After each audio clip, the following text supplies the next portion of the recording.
mabantayan yung outcome dahil alam natin na marami lang mga naipasa ng mga motion for consideration kaugnay dun sa naging desisyon ng Supreme Court. Kaya narito kami kasi baka sana no, yung motion for consideration sa amin din, no? Sana ba desisyon na nakabat nila, lalo na yung sinasabi niya na oral argument? Itong kanilang desisyon at siyempre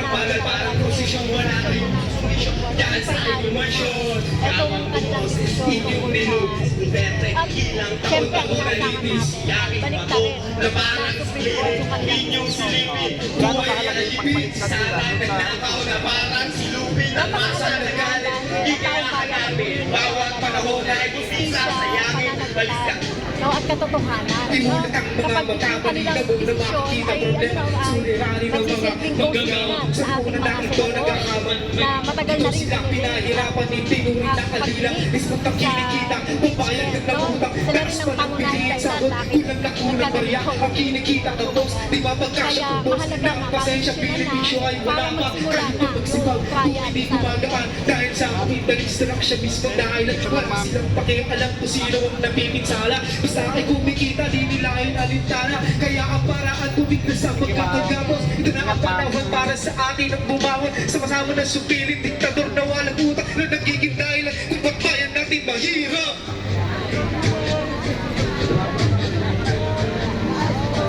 Yeah.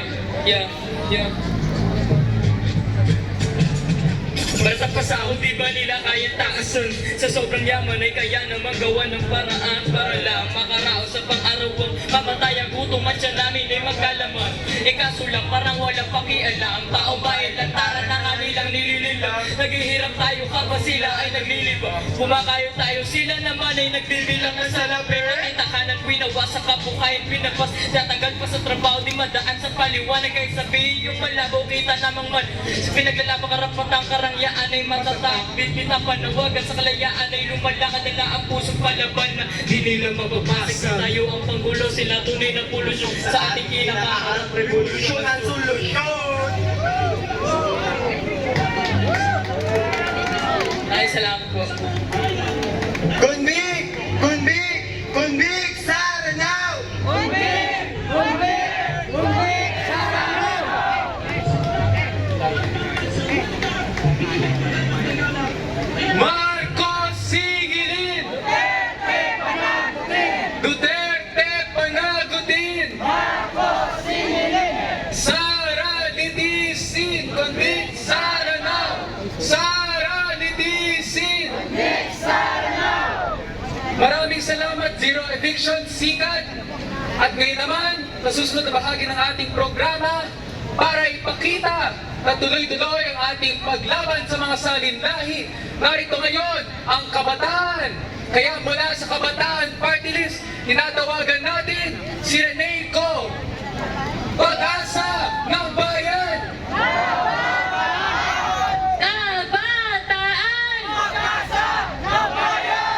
Happy Youth Day po sa ating mga kabataan! Pero kahit kami, all smiles at syempre full of optimism, galit na galit kami sa lahat ng mga developments sa aming kinabukasan.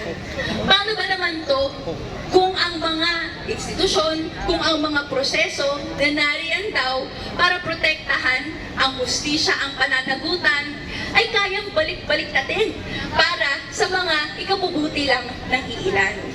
Andito tayong lahat para bantayan ang Korte Suprema. Andito tayong lahat dahil may nakita tayong developments na nasa kanila ngayon ang bola para i-prove nila ang sarili nila na muling kakampi nila ang taong bayan. So tayo, sa Makabayan Bloc, ang Kabataan Party List at Teachers Party List, nag-file tayo ng motion for reconsideration doon sa kanilang desisyon sa Duterte versus House of Representatives, kung saan sabi nila null and void ang mga proceedings so far dahil walang jurisdiction ang Senate sa impeachment complaint at dahil dito immediately executory yung pagbabasura ng process ng impeachment complaint. Hindi lang tayo ang nag-file ng motion for reconsideration. Napakaraming grupo. In fact, today, may bagong grupo na nag-file ng reconsideration. Online at siguro sa media, nakikita natin yung napakaraming lawyers, napakaraming grupo.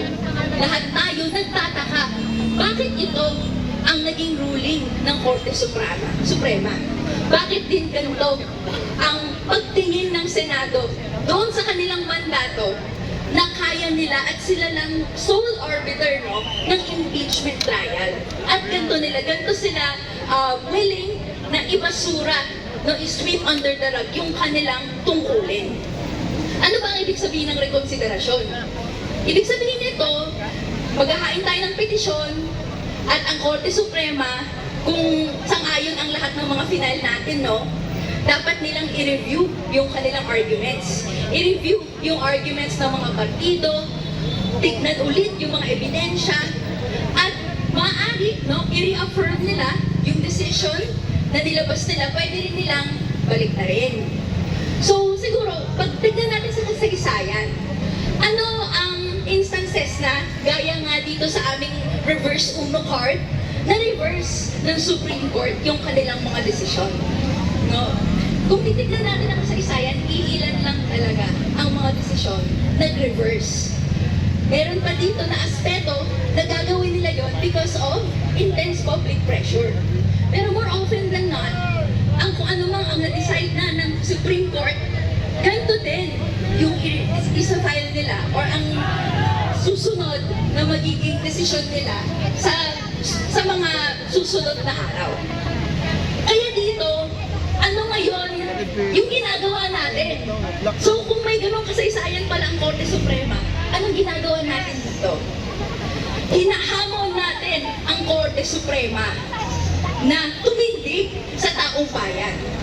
Kasi ano ba ang kasaysayan ng mga iba't ibang mga kampanyang masa? Hindi sa Korte Suprema, hindi sa Senado, hindi sa mga iba't ibang institusyon. Napaulit-ulit binibigo tayo sa ating paghingi, sa pagklamor, sa pagdemanda ng hustisya at pananagutan.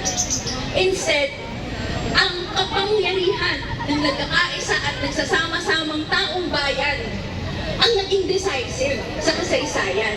Muli, balik tanawin natin sa mga kabataan dito, nabasa na siguro sa mga textbook or online, o kaya sa mga young at heart dito, pero 2 dekada nang nasa lansangan, naalala natin yung impeachment trial ni Estrada, ni Arroyo.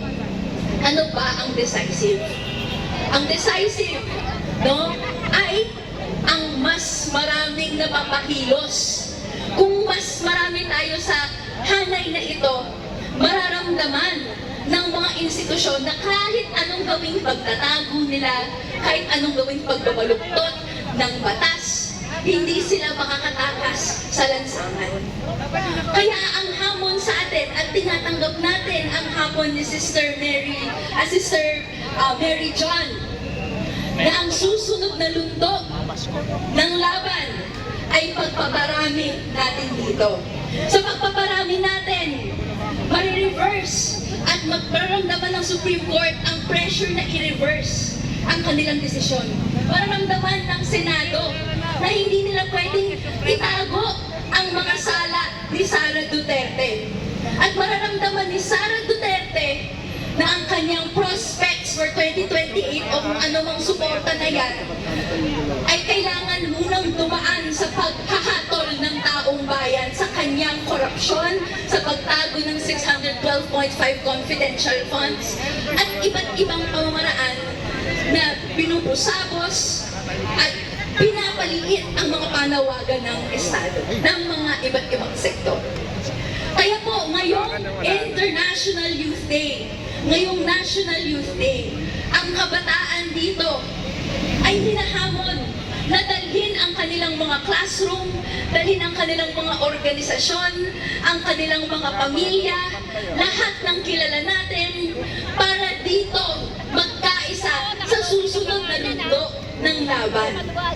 At tuloy-tuloy tayo hanggang makamit ang tunay na katarungan. hanggat ang public pressure ay mag-reach ng isang point na hindi nila makikita na acceptable sa taong bayan yung patuloy na pag-ignore ng mga panawagan ng tao. Kaya kailangan malakas tayo.